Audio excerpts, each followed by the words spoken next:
बिस्मिल्लाहिर्रहमानिर्रहीम। एक क्वेश्चन जो कि अक्सर उठता है कि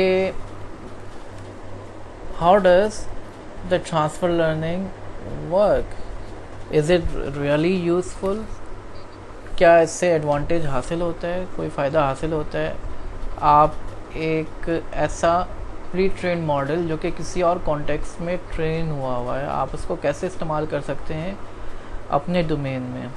तो इसका जवाब यह है कि जो रिप्रेजेंटेशंस कॉन्वोल्यूशन बेस आपके जो मॉडल है कॉन्वोल्यूशनल न्यूरल नेटवर्क, उसमें दो पार्ट्स होते हैं।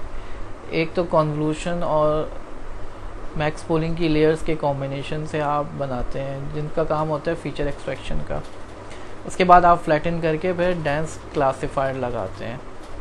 तो जो रिप्रेजेंटेशन कॉन्वोल्यूशन बेस लर्न करता है वो बहुत जेनरिक होते हैं और वो रीयूजेबल होते हैं। ये एक्सपीरियंस से भी ये बात सामने आई है। जो फीचर मैप्स कॉन्नेट लर्न करता है, they are presence maps of generic concept over a picture. World की इंफॉर्मेशन उसके अंदर होती है which is likely to be useful regardless of the problem at hand. Problem कोई भी हो, जो इनिशियल लेयर्स होती हैं वो they are likely to be useful. लेकिन ये बात ज़रूर नोट करने वाली है कि जो रिप्रेजेंटेशन क्लासिफायर लर्न करता है, डेंस लेयर्स जो लर्न करती हैं, वो स्पेसिफिक टू द क्लासेस होती हैं जिसके ऊपर मॉडल को ट्रेन किया जा रहा है, और they are actually useful for information about the presence probability of the classes in the entire picture. जो क्लासेस हैं उनकी प्रेजेंस प्रोबेबिलिटी है एक्चुअली। तो आप डेंस लेयर्स को इस्तेमाल नहीं कर सकते।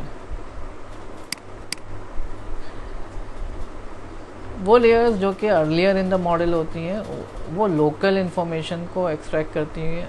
Highly generic feature maps, generic feature maps जैसे विजुअल एजेस, कलर्स, टेक्सचर्स, इन चीज़ों को एक्सट्रैक्ट कर रही होती हैं।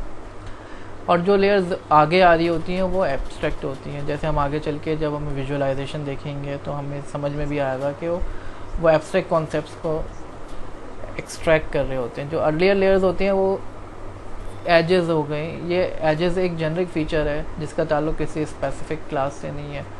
कलर्स हो गया, टेक्सचर्स हो गए, जेनरिक फीचर्स हैं जिनका ताल्लुक किसी क्लास से नहीं है।